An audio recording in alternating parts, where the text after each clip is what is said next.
Greetings and welcome to the Cerebral Women Art Talks podcast. I'm Phyllis Hollis, your host. As an extension of my Instagram page, Cerebral Women, this podcast offers insights into the visual art world. I interview artists, mainly artists of color and female artists, who will freely articulate what inspires their creativity. In addition, you'll hear interesting perspectives from dedicated art professionals who work with artists and the art institutions that feature them. I'm confident that collectively, these individuals will indeed stimulate your mind as they do our eyes. Please know these interviews are conducted in my Manhattan apartment, so please forgive the background sounds of city life.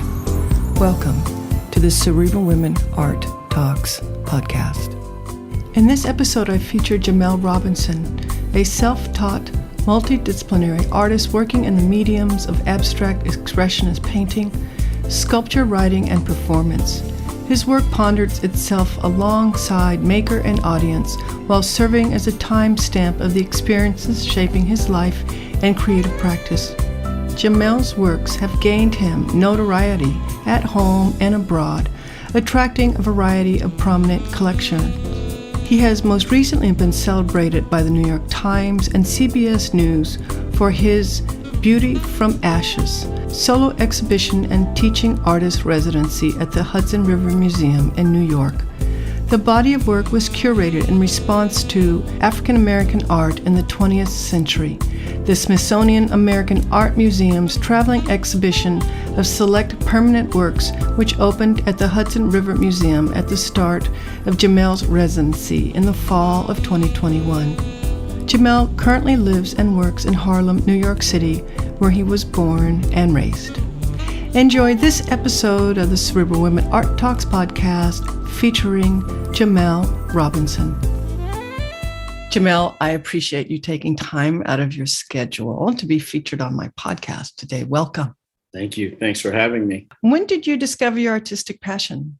It began, I'm a poet, and I've been a poet all my life. So the first phase of my creative process was just writing poetry as a child. And I think by the time I got to high school, I knew I was fairly gifted because my teachers, one in particular, he asked me if I had plagiarized, but not in a way as though he didn't trust me, but to let me know it was that good. And I think from that moment on, I knew like, oh, I can write poems. Like, this is my thing. And, that would lead me into my painting practice, because back in November of 2011, I had a friend who was a curator, and he asked me to paint a poem on a canvas and be a part of a group exhibition. By then, I had become a fairly well-known poet. It had also been one of the first times I was compensated for my art, was being a poet in college. I had a group, 20 poets and a mic,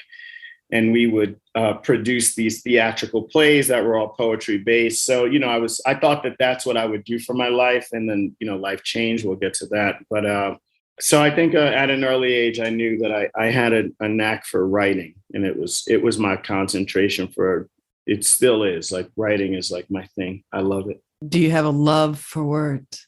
I love words. I love putting them together, and I love seeing them put together by other people.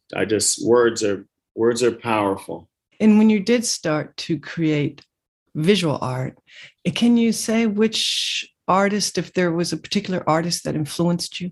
Yeah, I was thinking about that question. I think more so than being influenced by any one particular artist, and it still carries through today, is I'm mostly inspired by my own progression of how I did things. So when I first started to make visual art, immediate thing I was doing was making faces. And I can't pinpoint like where the idea came from, but I was like, well, actually, that's not true. So I had been stenciling this character.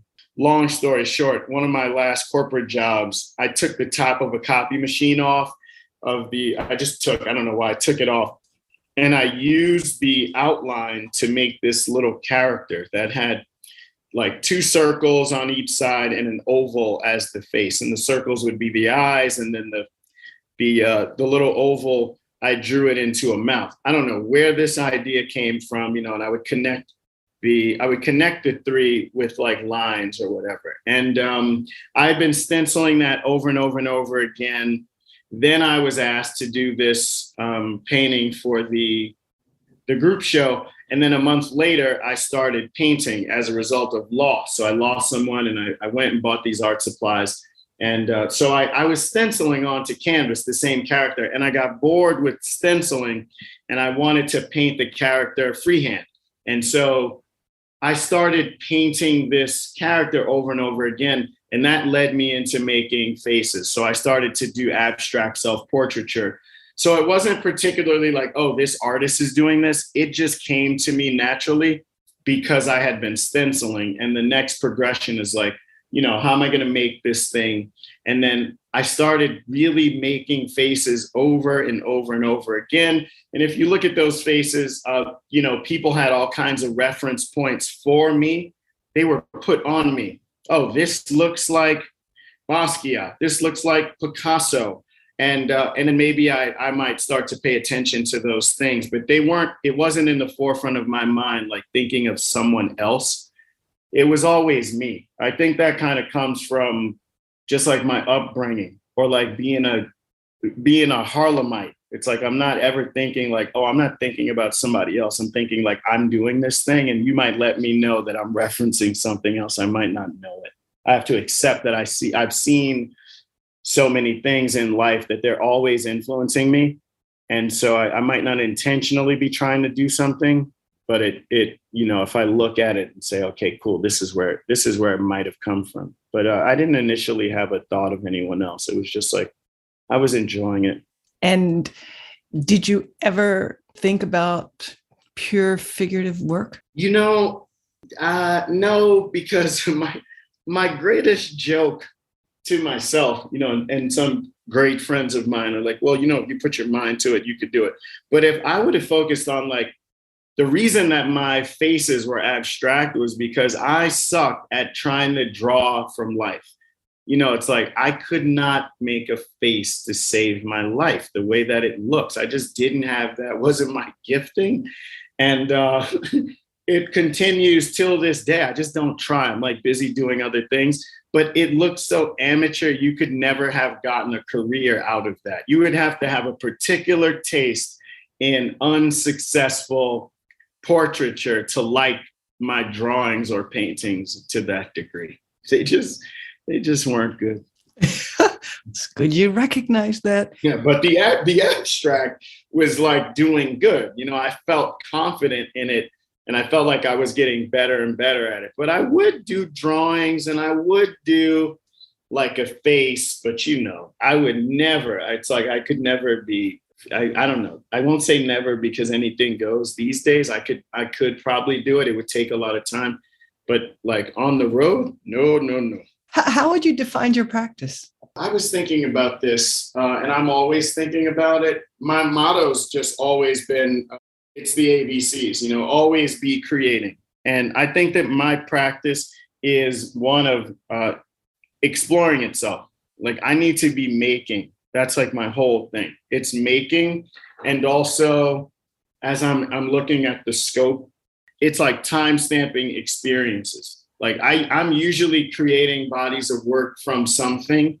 Like my solo exhibition is based on an experience that led me to create that body of work. Other bodies of work, I consider them to be like stamps. Like you travel, you get a stamp on your passport. And that's like your evidence. So I have a life experience, negative, positive, or just in between. And if I create something, then it has that stamp. And all the work might look a certain way. They might be in conversation because they're stamping that time. I would go to Mexico, and I was in Tulum for a while, for almost 3 months. And all those works have that stamp on them. That's kind of how my work, even I'm writing, there's a particular time that a poem comes through and it stamps that moment. Or, currently I'm writing and composing and singing songs, and like I'm having an experience, and then that's that stamp. My stamps have different symbols. They're either writing, their music, or their visual art, and they're speaking to a specific time or like a concept that comes to me. I sometimes ask my guests if they're concepts that connect their work. And what I hear is that it's your life experiences that connect the work. Yeah. What materials do you use? Primarily acrylic paint. I also use house paint comes into play. I'm using wax crayon in my work. Currently, the screen paintings exhibition, all of those are oil stick, which oil stick is fairly new to me. I've never used oils. I just didn't really like them. I like things to be more immediate. I don't know that I'm as patient in my work as an artist that uses oil paint. But currently I'm loving oil stick. It also dries quicker than, me probably just making a full work with oil. Yeah, acrylic.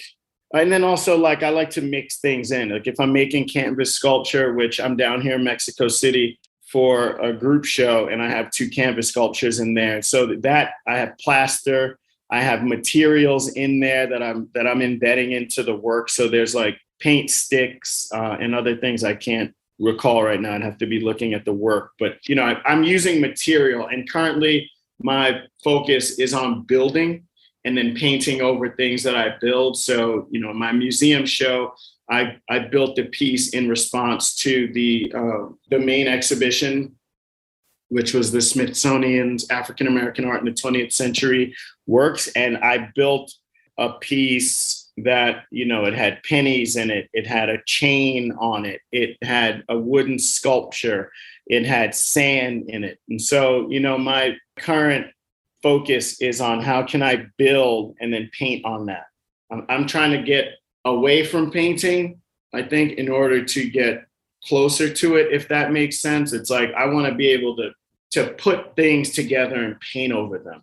Sometimes my favorite artworks are works that have things, quote unquote, things. Like if you've got stuff in your painting, I'm like a fan, especially if the execution is in direct conversation to those things. It's like, oh yeah, there's a cup on here.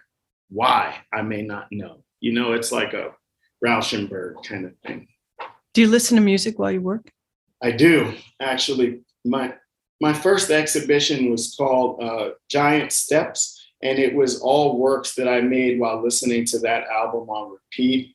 The piece that I made for the Hudson River Museum exhibition that I had, I listened to Nina Simone's Strange Fruit in order to bring myself right into the conversation I was trying to have with the work and with the audience. And then in between, I'm usually listening 90% of the time, I'm usually listening to music that moves the spirit so that I can put that into my work. That's primarily what I'm listening to. And it's like worship music for me, like that's in my wheelhouse of belief, so that I'm in conversation with the creator, or depending on like what it is I'm trying to do, I might have to listen to something that like turns up, like some turn up music. But that's kind of rare. For the most part, I'm trying to listen to the music that fills me up so that when I'm pouring out into the work, it's putting love into the work. It's putting positive intention and thought. It's music that like will allow me to conjure up the Holy Spirit and let that go into the work so that when people experience it, the work that is, they can have that encounter, like they could feel my heart and maybe they feel God's heart in the work as well at the same time. How do you keep learning? At this point, it comes from seeing. So I need to see other work. I can't just be in my studio. I need to like go and see an artist have an exhibition or go to a museum or wherever or whatever, group show. It doesn't have to be like one person. I need to see something that makes me want to go home and work. Like that's my biggest way of learning. Like, oh, I can't believe I just saw this. Even if it's like completely different, even if it's a figurative show and I'm just looking at at a body of work or like one painting that lets me know it's time for you to go home and lock in and work. Or a lot of my study comes from listening to artists' talks, like I'll jump on YouTube and watch. I just need to hear the mind, like the great minds. There's some great artist minds out there, and it might not even be talking about painting. It could be like a musician that I love. I just want to know what their thoughts are. It helps me to shape my own thoughts. It lets me know like, oh, I think this way too about life or the world or something of that nature. I try to do a little more reading. I'm not the best at like sitting still and reading. I feel like I move around a lot. I could enjoy more time with books. I do read one book every year, cover to cover. And that's like, after that, I might not get to a book. But we are reading all day, every day, if we're online, right? We're just not looking at beautiful images. We're reading. Do you feel Black art can be defined? Yeah, that's, I love that question. I think that Black art gets defined by the world, both, like by the Black art world. I got to buy this Black art. I got to make this Black art. For me, it's like, I'm trying to make art. My work currently is in conversation with my Blackness and its place in the world, but I'm an artist. Like if you stripped me away and you just presented the work, I don't want anybody to walk by and be like, oh, a Black artist made that work. I think I would have failed at my attempt to make something if it was defined solely by my race. Like for me, that would be a failure. I even want to push the boundaries of like, you show up and that this is a Jamel Robinson. Like I want to be able to make work. I remember one time making a body of work, and oddly enough, I'm in Chelsea right now, the solo show with a completely different kind of work. But I thought I want to make a work where if you put it in a Chelsea gallery and you walk past, you didn't know it was me. You just felt like this is a great work. And when you asked who it was, then let my name come up. Now, there are artists, historical and present day, who master exactly one work where you see it and you know exactly who it is. And I think that that's also great. But I'm not afraid to step outside of my own box to make something that might be great and you didn't know it was me.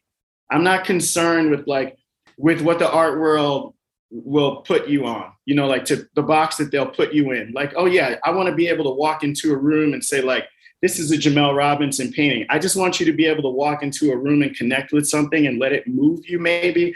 And you like, oh, Jamel also makes this kind of work, then that's great. And the artists who I love, they also step out the box, like I have friends who I've heard them giving talks at the highest level saying like, I'm going to just make what I want to make.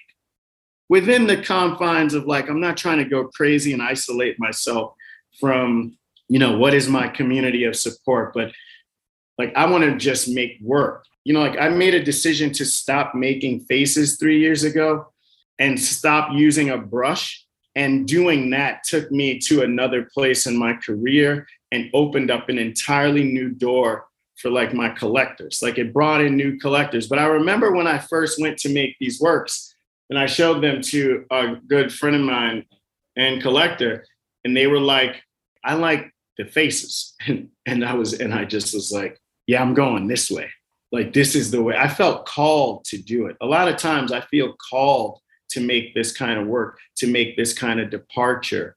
I think that fearlessness is going to take me wherever I'm supposed to go in my career and also in my life. Like I don't want, only person I ever listened to, and even currently, the only person that could ever tell me what to do is named Robin Robinson. And that's my mom. She's the only person in this world that like I will listen to just because I have to. Otherwise, I'm running the show. Like I worked this hard to get this far in my career and in my life. I don't have a boss. It's really God. And then right after God, it's Robin. She can still tell me what to do. And I still got to jump and say how high and all that. But everyone else, it's like, I'm going to make what I need to make. And if you are not into that, then you're going to have to deal with it. Because I'm sure that it will be if it's supposed to be for me to do it, I'm going to do it. I think that might have answered the question. Yes. So if you were not a poet and a visual artist, what career path do you think you would have taken? Ooh, I wanted to be a teacher. That was like my intention. I think currently, because I've been learning to play the piano and I'm writing and composing songs, and hopefully I'm getting better at singing. I try not to think too much about the singing part. I would love to just be a musician. The music, I think the connection is like it involves writing and also like sounds. I'm so moved by sound, like it's such a powerful thing. Yeah, that would be a career. And I think, like I probably would rap, which, it's like I am a poet. I've also been rapping since the 4th grade. People who really know me know about this. Like if I had to go do some other thing, I don't know if at 42, I mean, you could do it even at 42, but I probably would just put out a rap album and try to be one of the best rappers of all time.